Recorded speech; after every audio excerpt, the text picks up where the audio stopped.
What's up, y'all? Cliche Dude stuff back at you with another A Movie a Day video. How is everyone doing today? In this episode, we are going to cover the 39 movies that I watched in October with an asterisk. Technically, it was only 36 unique movies because there was, I believe, 3 of them that I watched multiple times.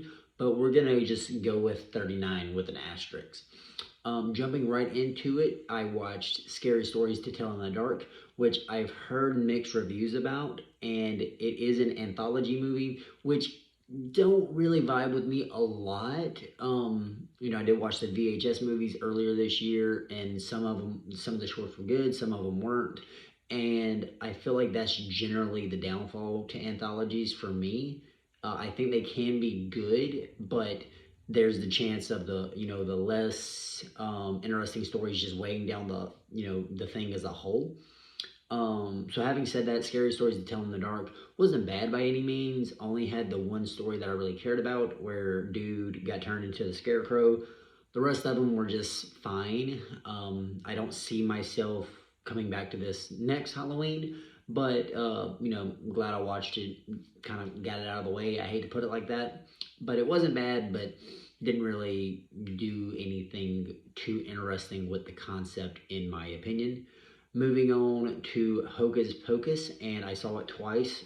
I saw it first time at a Halloween little party with my friends. Second time at a drive-in with some other friends, and just Hocus Pocus, just a classic. Sarah Jessica Parker just eating up her role, and really just everybody doing a phenomenal job. If you haven't seen Hocus Pocus, I mean, I feel like if you've seen it, it's probably on your Halloween like annual list. But if you haven't seen it, definitely recommend it. Or I definitely recommend it, and it's just a good fun little time, good for the whole family, as they say. And I think it holds up, well for being a '90s movie.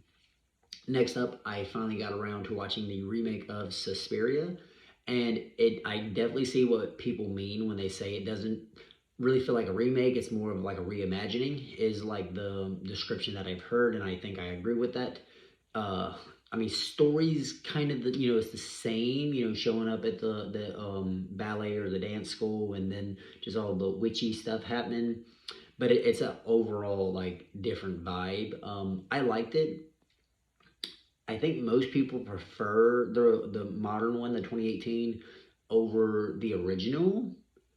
I don't know. I think for me, like I like long movies, but I think if I were to compare the two, which isn't necessarily fair, but if I had to, I love just like the how the original with like it's more of it's the mood, just the atmosphere, the way the color is done and everything. It's not necessarily the story. And it is shorter. Now, generally, I don't make long movies or the fact that a movie's long as a negative, but I feel like Suspiria 2018 is longer without the need to be. So, not saying it's bad, but I feel like I'm in the smaller camp that actually prefers the original. But again, they're two separate beasts, so watch them both. Next up, I watched X and Pearl, and X is good, but Pearl is phenomenal for me. My biggest annoyance with these two in the soon to be trilogy is that whenever like I talk about, movies at work with friends or whatever, and if Pearl comes up, my friends ask if I recommend it. Generally, if a movie's a prequel, I, would recommend watching the other first and then watch the prequel. That way everything kind of flows as intended. It's hard for me to do that with Pearl because I feel like there's so much more enjoyment and so much more like mainstream attraction that Pearl has that you don't have to be like care much about like film at all. And not saying that you have to be like a film snob or anything to like X, but I think Pearl just offers like something for a lot more people than X does. And I hate the way I've been like recommending it is, yeah, Pearl's the prequel to X. You probably should watch X first, but I think you would be fine just watching Pearl, and you probably might enjoy it better just watching the one. I'm glad I watched both. again, X isn't bad by any means, and it sounds like I'm crapping on it, but it's only because if I had only watched X, if I watched X whenever it came out and Pearl wasn't out yet, I would be singing X's praises. But the fact that I watched X and then Pearl back to back, Pearl blew me away. Mia Goth just ate up every scene that she is in. Um, I've heard overacting kind of allegations. I don't agree with that. I think it fits the role that she was, how she was being directed, and I think it works. And the monologue towards the end definitely like just sealed it, and it definitely made me like a Mia Goth believer. But Pearl, phenomenal movie. X isn't bad by any means, still a great movie, but I want more people to watch Pearl, and if it's easier to get more people to watch Pearl by dropping X, then so be it. Moving on to the three Ari Aster films, Hereditary, Midsummer, and Beau is Afraid. Hereditary is just obviously we all know, or at least if you're in like the horror community and whatnot, especially with modern horror, the impact that Hereditary had on the horror scene, just kind of like breathing a new life into it, and kind of like setting a trend of kind of a pet peeve of mine as far as particularly like the label of elevated horror, which can be very pretentious. Um, but Hereditary, great movie. I know some people have issues with the third act, and I actually did first time I saw it years ago. But rewatching it, and I was a fan from the get go, but rewatching it, I think the third act really just it's just like it's a crescendo of the whole movie. Like there's the talk that the third act, the craziness with the demon and all that kind of comes out of nowhere, but they work it up through the whole movie, and thematically maybe it comes out of nowhere because it's such a tonal shift, but I think it works for what the movie's trying to do. And I like that it's ambiguity. Like at first you're like, oh, well, this is just a movie about mental illness, but then there's at the end there's also possession. So it's like, was there mental illness at all, and were they just possessed the whole time, or were they possessed because they had the mental illness? So you can see it like multiple ways. But Hereditary, just phenomenal movie. Just I love everything about it, and it's great watching it with people who are seeing it for the first time and being able to gauge their reactions, especially at that particular scene. You know what I'm talking about. But yeah, great movie. Moving on to Midsummer, another for me not quite as like as engaging to me as Hereditary. Now, Hereditary with like the family drama and whatnot that resonates with me more, whereas Midsummer is more of just the relationship, and then the Florence Pugh's character just trying to like find her own way, and then you got the cult and all that. So from a story standpoint, there's probably more going on. Definitely more weird stuff, but Hereditary just resonates with me personally more. But Midsummer is still a phenomenal movie. Definitely will make you uneasy, especially if you're not like normally in this realm of horror. To where it's not like just all gore throughout the movie. It's just there are some quote unquote extreme moments, but most of it is just like uneasy feeling. But great movie, both of them. The last one, the last Ari Aster film, Beau is Afraid, is very polarizing, and I'm gonna sound maybe contradictory from whenever I was talking about using uh, the length of a movie as a negative. For Beau is Afraid, it works for me. I see it as I don't know if the time actually works like I imagine it in my head, but I basically see it as 45-minute like sections, and when I break it down like that, again, whether it actually equals that, like I doubt it does. Um, but I think it's great. And it's not like this big, like super intellectual thing. It's just a really good representation of anxiety, whatever can go wrong will go wrong. Joaquin Phoenix putting on a great performance. Just I personally love it. Uh I've had friends watch it with me. They can barely make it halfway through the movie. I get it. And even like some of some reviewers on YouTube that I often agree with have bashed it. And again, by all means, I understand, but I am in the small camp that I love this movie, and it's one of, and again, I like 3 hour movies, but I also generally do have to mentally prepare myself if I know I'm going in to watch a 3 hour movie. Beau is Afraid is one of those movies where I could probably jump in it at any time, any day, as long as I have the time. I don't have to like mentally prepare myself. I can just turn it on and be ready to go because I love it so much, and I feel weird that it gets as much, maybe not necessarily hate, but I understand why it's polarizing. But I feel like there should be more people singing its praises, but maybe that's just me. I'm glad this movie was made. I'm glad they gave him the money and was like, hey, just make something crazy. And he did. Um, didn't really pay off because it didn't make his budget back by any means, but I'm glad that it was made. Moving on to Ready or Not, which I hadn't seen but I had heard of before, about a couple getting married, but then the groom's family play like this twisted game where they draw from a section of games, and if they get this one particular game, they have to kill the bride, or the bride has to survive till dawn.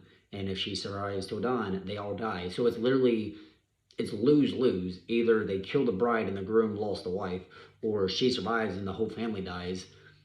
Don't know why they would, like, if you're dating someone, why would you marry them and bring them into that? Just have a long term, like just a forever, like boyfriend girlfriend. You don't have to be married, knowing that that's the thing. And I know it's like there's the thing where, oh, it's only happened once, so you don't think you're going to be that unlucky, but the risk is not worth it. You fall in love, you want to bring her home to family. Just don't get married. It's just a label. I mean, there's tax implications sometimes, but I mean, who cares? Like, or just get married. Just like, don't make it official. But having said all that, it sounds like I'm knocking the movie. I actually enjoyed this movie. I thought it was going to be a little popcorn horror movie that just I was going to hate. And I mean, it is like a mainstream, just a popcorn flick. But I think they do well with the movie. I think the acting is, well for what it is. I am going to spoil the ending, so just like tap on the screen a few times to get like 20 or 30 seconds ahead. I don't like at the end.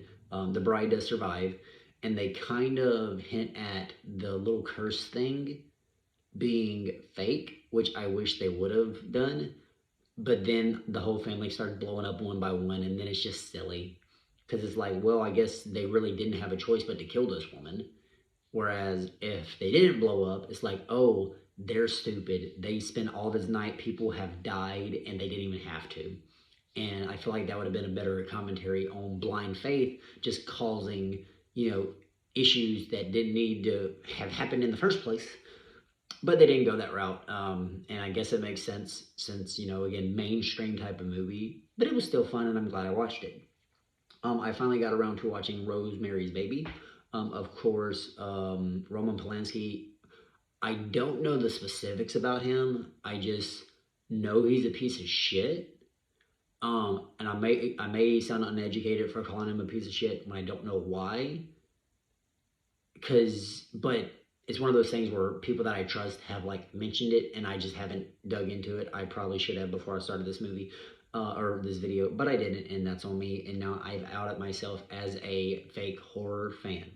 Anyway, but Rosemary's Baby, real good. Another 3 hour or so movie that kind of just builds into, and it seems to be like a running theme with some of the movies I picked, where someone is suspicious of something and you don't know if they're being paranoid or if there's a legit threat.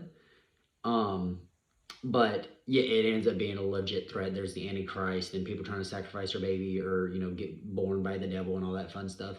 But I think it was a fun movie. Didn't need to be 3 hours long. Um, so again, I like long movies when they use their time well. I feel like Rosemary's Baby was maybe paced a little poorly, but it is an older movie, so I will, give it a little bit of grace there. But if it had like came out at this point in time, I would be docking points. But yeah, I mean, I'm glad I watched it. But so the art itself is good, even if the guy who made it is a piece of shit. So, moving on to Antichrist with Willem Dafoe. The main reason I watched this is because Willem Dafoe. This movie was a lot raunchier than I thought it was gonna be, um, and it had some wincing induced moments, but it was really good. The main thing that I pretty much one of the only things I think about when I think about this movie now is how she like ran a bolt through dude's ankle, Willem Dafoe's ankle, and like just made him trapped with this like wheel on his leg. It was so weird, but um, yeah, Antichrist, it's on Tubi for free. So I mean, I won't talk about it too much. I do recommend it, but you can literally just watch it now, just with ads. So, but good movie. Moving on to Mother. Um, and now I feel stupid because the director's name is escaping me. Same director who made The Whale. Same director who made Requiem for a Dream. But I'm gonna give myself a little grace here because I forgot Michael Bay's name the other day at work, so it's fine. Mother, really good movie. It's one of those where you either want to watch twice or once you watch it, you're gonna have to like recontextualize the movie to make like earlier stuff either make sense or make you feel better about earlier stuff. Particularly, there's a family that like kind of intrudes this couple's life, and like during the moment you're like no one would put up with this, but then once you get at the end and you feel like you realize all the metaphors, all this the just what the movie represents, and then you either go back and watch it or you think about it or you read about it on Reddit or whatever, you're like, oh well, that makes sense, these aren't necessarily individuals, they're stand-in for things as a whole, which that is probably a spoiler, sorry. But Mother, if you haven't watched it, this movie was marketed very poorly, was not um, like the trailers and stuff, the marketing was not faithful to what the movie is, and I feel like that's why the movie suffered as far as box office. But this is one of Jennifer Lawrence's best movies, or at least it's one of the best movies that Jennifer Lawrence is in. I'm not saying this is her like magnum opus as far as like acting. I'm not, she's been great in a lot of things, but as far as like movies of hers that I enjoy, not strictly because of her, might be my favorite. But yeah, really good movie. Moving on to Who Framed Roger Rabbit. Very fun movie, and then the story about like how it was created and how Steven Spielberg was able to get like Disney to play along with like Warner Brothers and all that, just phenomenal. The fact that Bugs Bunny and Mickey Mouse and then Daffy and Donald Duck, like, they needed to have like equal amount of screen time, and just the movie itself is very fun. And Jessica Rabbit is Jessica Rabbit. We love her. We stand Jessica Rabbit in this household. But then, yeah, the story just behind it and how it was made and how, like, something like this may not ever be able to happen again is, I love everything about it. Who Framed Roger Rabbit, similar to The Godfather, where the movie itself is enjoyable. I did not just compare Who Framed Roger Rabbit to The Godfather. But what I mean is, like, the movie itself is enjoyable, and in The Godfather's case, arguably the best movie of all time, or at least one of them. But then the behind the scenes stuff, like with The Godfather, with the Mafia and all that, and then with Who Framed Roger Rabbit, and just Steven Spielberg just kind of like working his connections to make it come along is great. So yeah, Who Framed Roger Rabbit is equal to Godfather. You heard it here, folks. You heard it here first, folks. Sorry, I can't talk. Moving on to Pyewacket. Main thing about this movie, the piece of shit mom dies at the end. Spoiler. So that alone makes it a great movie. Sorry if that triggers anybody. But Pyewacket, just, good slow burn little indie style movie. I enjoyed it. It's not something that I'll return to like every year or anything. But I enjoyed it, and particularly the ending. It just made me chuckle. So I guess that's all I'll say about it. Moving on to Gerald's Game. Mike Flanagan's movie, being the director. I am like, I have gotten like such an obsession with Mike Flanagan. Mike Flanagan made Gerald's Game, Doctor Sleep, which I did not expect to like, and I watched the director's cut without even knowing it was a director's cut. So 3 hour movie, loved it. Hush, of course, the Netflix movie that they took off of Netflix, by the way. Um, it's literally a Netflix original. Where do they expect you to watch it besides, to roam the high seas? So that's weird. But yeah, Mike Flanagan is just phenomenal. He made Oculus as well, which that one I'm kind of iffy on. But regardless, he is definitely an underrated director as far as modern directors go. Gerald's Game is really good. There are some triggering things that happen in it towards the second half of the movie. I mean, probably throughout the whole movie, there's stuff that could be triggering, but particularly in the second half. Um, but it's a fun movie. It's a slow burn. It's about the main character, the wife of. I shouldn't describe her as the wife. She's the main character. So our main character, her husband, he'll get the label, not her. Her husband dies when they're doing a little getaway, and she's just chained to the bed pretty much the whole movie, trying to keep her sanity and trying to figure out how to escape. And then there's kind of a twist at the end with she wasn't necessarily as safe or alone as she thought she was. And it's really good. If you haven't seen Gerald's Game, again, I spoil movies here, even if it's not intentionally or in detail. Definitely do recommend it. Moving on, I watched the original Texas Chainsaw Massacre for the first time in ages, and I forgot how goofy it was, particularly the ending with Leatherface just swinging his chainsaw, and you're like, oh, things are about to ramp up, and then it ends. But it's a good movie. If it would have just like literally dropped now, you would just think it's like whatever. But it did like kind of like set the scene for horror at the time. And there's a reason Leatherface and Texas Chainsaw Massacre is a classic and has etched its name in the history books. It's just like going back and watching it without any type of like lens or context or whatever. It does seem kind of goofy, but I mean it's fun and it's definitely better than the sequels. The remake's good from the early 2000s, but anyway, uh, I got on. You know what? I'll save these movies for last if I can remember. Next up, I saw Dogtooth, which is it Yargo Lanthimos, same director that made The Lobster and The Killing of a Secret Deer. The Killing of a Sacred Deer, I think, are his movies. But anyway, Dogtooth, about this family that has kept their kids at home and kind of like in a brainwashed type of state. Not like a brainwashed type of state, a brainwashed type of state. They're like adults, but they're kind of being raised or kept as children mentally. And I've heard some like criticisms that the movie should be good without thinking deep into it. I think it is a good movie, but of course, the message, the metaphor, what have you, is what makes the movie. And I think it's good. It is a Korean film, maybe? It's Now I'm doubting myself. It's a subtitled movie for my American friends. Um, but it's good and I would recommend it if you're into, again, like weird, not really horror,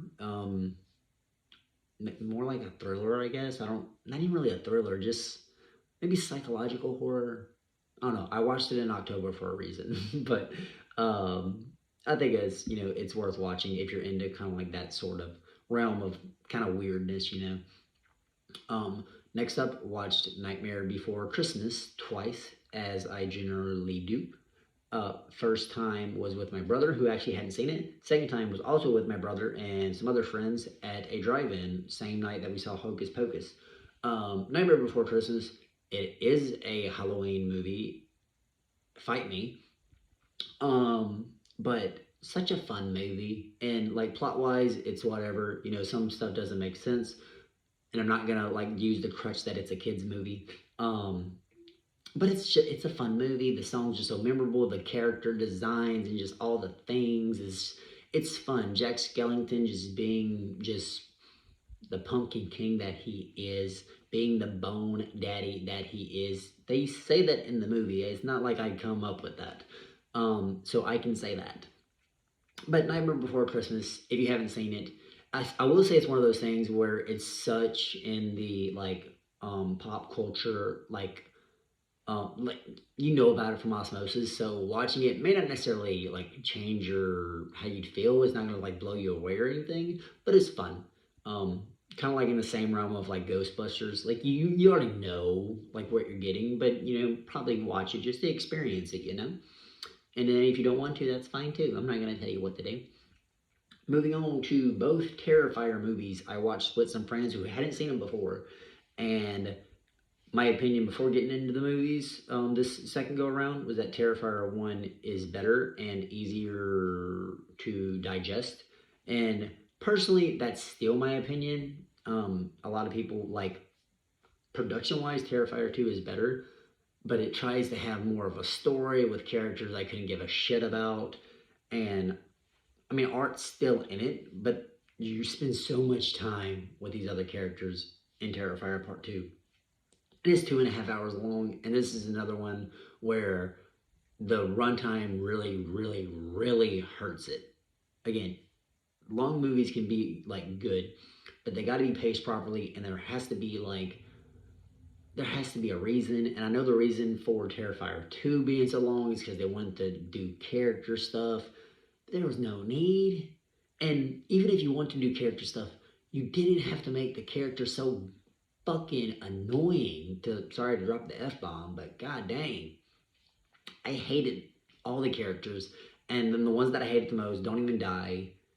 And just I mean, like I'll watch it, but like if I'm watching it by myself, I'm probably just going to the Art the Clown scenes, who fucking phenomenal. Love Art the Clown. Like just love him so much. I'm so glad we're getting Terrifier 3, even if they'll probably continue the story of Terrifier 2, which is probably gonna be, whatever, But anyway, but Art the Clown as a modern horror icon is fantastic. Love him. And then Terrifier 1 is just great. Hour and a half, hour 37, whatever it is. Um, and there's not really any story to it. It's just you get Art the Clown killing people and being funny. That's what I want, and it's great. And I didn't watch like All Hallows Eve and stuff this year, but those are also fun. So I'll recommend the whole shebang. But I definitely do recommend watching Terrifier 1 before Terrifier 2. But if you can't do like the low budget look and you want to do Terrifier 2, that's fine. But I personally like I'll rewatch Terrifier 1 a lot more than I'll rewatch Terrifier 2. But anyway, moving on, I watched The Cabinet of Dr. Caligari for the first time. I was aware of it, just never actually watched it through. And it holds up. So this movie is from 1920. I think it was filmed in 1919, released in 1920, something like that. And it holds up remarkably well. You can watch it on YouTube for free. And the scenery, the set designs, and everything they did, the this is it holds up, and I'm very impressed with this movie. And it set a lot of cliches. Like it created a lot of cliches. It created like I'm not gonna say it created the plot twist, but I think it was the first horror movie to like do a plot twist like it does. It's seen as like the first official horror movie, even though there were others before it. But official as in like it kind of had the first quote unquote slasher, even though obviously like we kind of let Psycho have that moniker, but there's something similar to that in there, fucking 20, 30 years before. And, but it's great. If you haven't seen the Cabinet of Dr. Caligari, it is a silent film, obviously, since 1920, but you can watch it on YouTube, an hour, 10 minutes or something like that. Do it. Um, I think if you're into like older movies, if you're into horror movies, and you put your mind in the right place, I think you'll enjoy it. But anyway, I watched Trick or Treat after that. Hadn't watched it, heard a lot about it, just hadn't got around to watching it. I love this movie. And this one is, so this is an anthology when it works, as opposed to like Scary Stories to Tell in the Dark, how it's an anthology. To me, that doesn't work. Trick or Treat, you've got these 5 stories that, they're interconnected and all that. But they do it so well, and I'm actually engaged by all of these stories. And it's not like just one that I'm like, cool, and then the rest I'm like, okay, whatever. Um, it was great. And I definitely recommend watching it. Just a fun little Halloween movie that's probably going to be one that I watch every year now. It's going to be right up there with Nightmare Before Christmas, right up there with Hocus Pocus for me. And I'm sad that it took me this long to watch it. But yeah, and it's Trick or Treat because there was another movie called Trick or Treat from way back in the day, and so they wanted to make it a little bit different. Um, anyway, the next movie after that, John Dies at the End, which was really goofy and not bad, I don't think, but it's really goofy, not what I expected.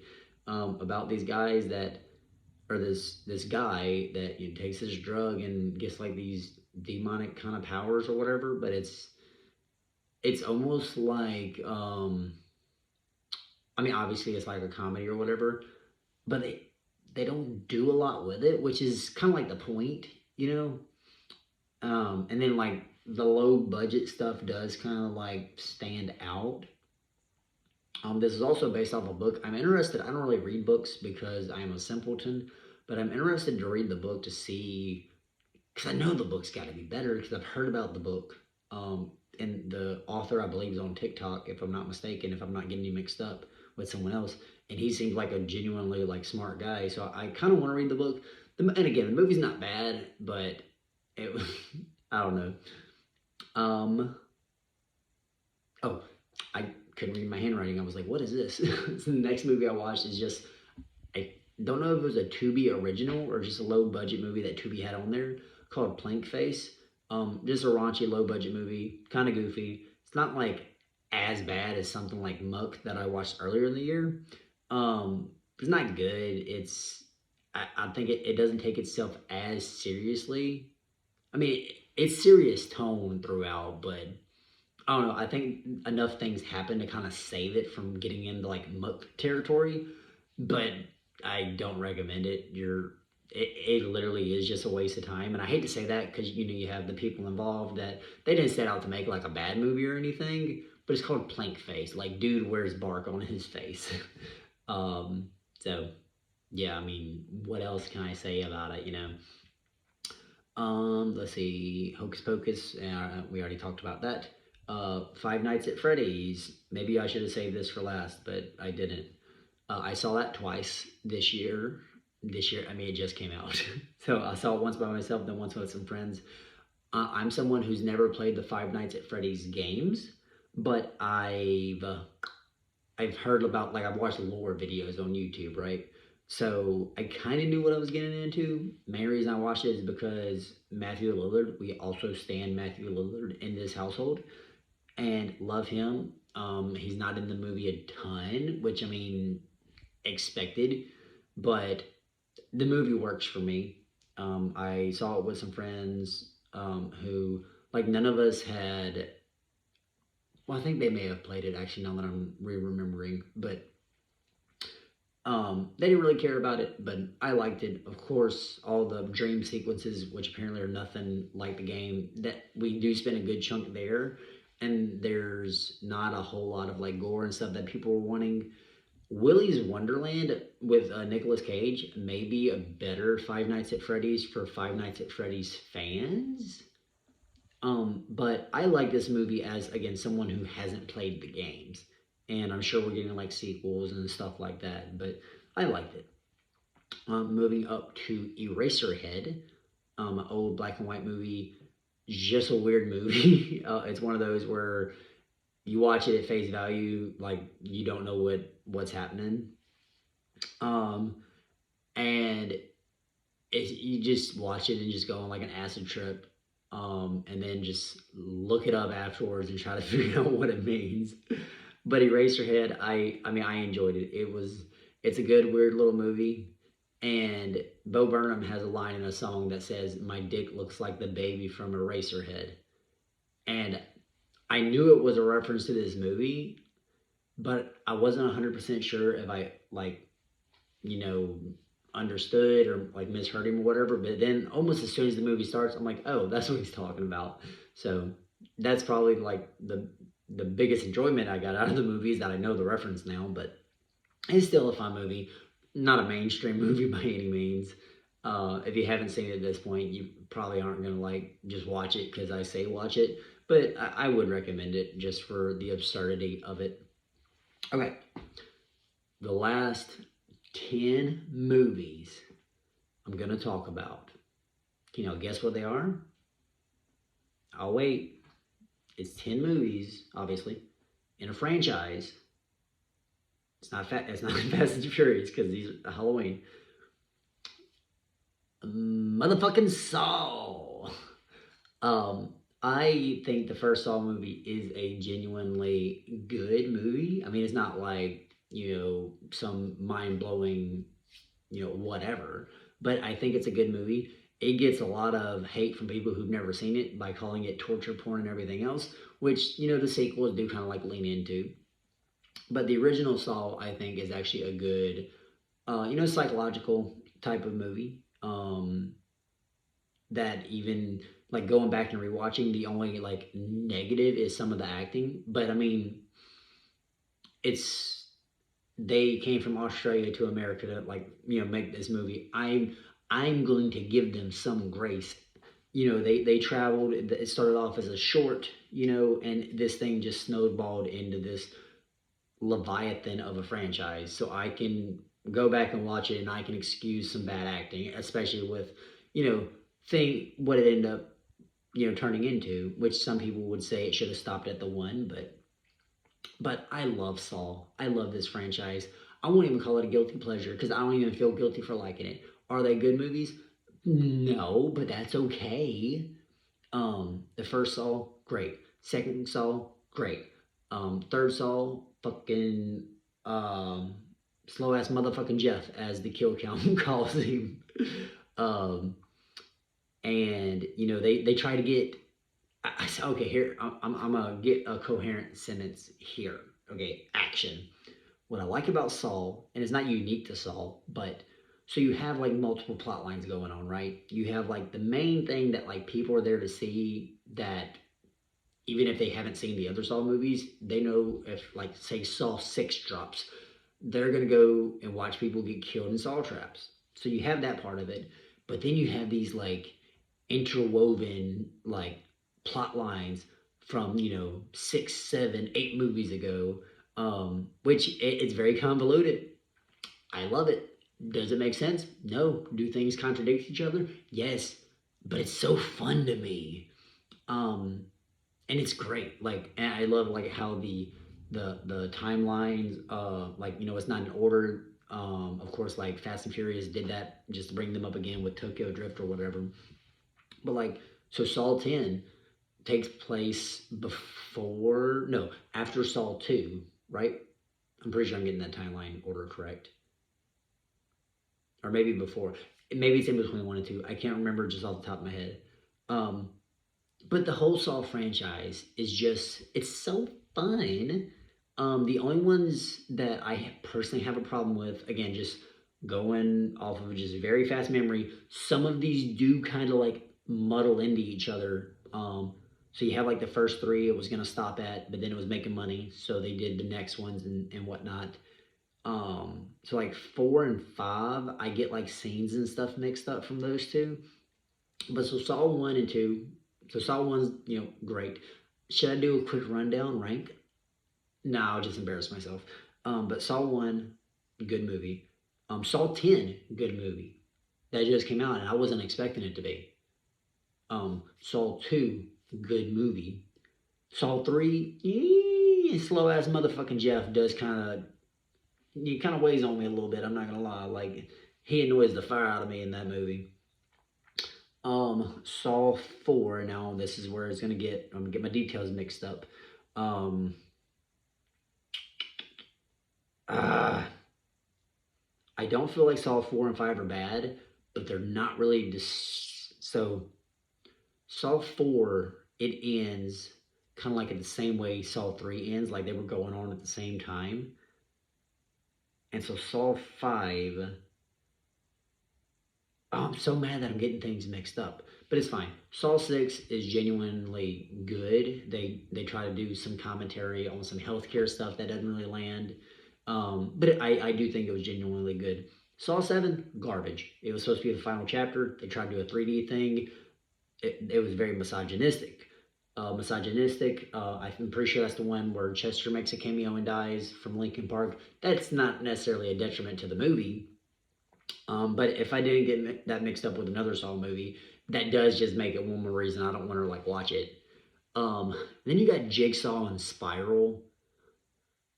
I respect what they were doing, especially with Jigsaw. Like again, doesn't make sense, especially when they're like, "Oh, he was the first apprentice the whole time." No, he wasn't. Like you can't just like retcon that. So that's annoying. But I can deal with that. Spiral, and I've seen a lot of YouTubers defending it. I hated this movie. And I feel bad because Chris Rock really wanted, he was actually a fan of Saw. It's not like they just wanted to do, like, oh, let's get a celebrity, whatever. He wanted to make a Saw movie. But god dang, I hate this movie. I hate everything about it. I'm glad they didn't continue the storyline. I'm glad I would have preferred if Spiral didn't exist and they continued the story from Jigsaw as much as I hated the, oh, he's the original apprentice idea. Um, but I hate Spiral. And again, Saw 10, surprisingly good. I'm glad that it seems like this franchise is going to get back on track, and I think they're making more movies. So if we get like Saw 10 and 11 and 12, and we have like one last trilogy to finish off have the legit final chapters, I am all for it. I will support these movies, in theater when they come out, and I'm gonna have fun.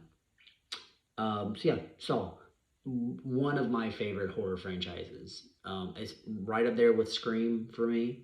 Um, so yeah, that was the 39 asterisks, technically 36 movies that I watched in October of 2023. Hopefully this video is a little bit better than my September one. I know that one was very rough to sit through. Was not in a great headspace. Probably shouldn't even have uploaded that video. I did out of obligation.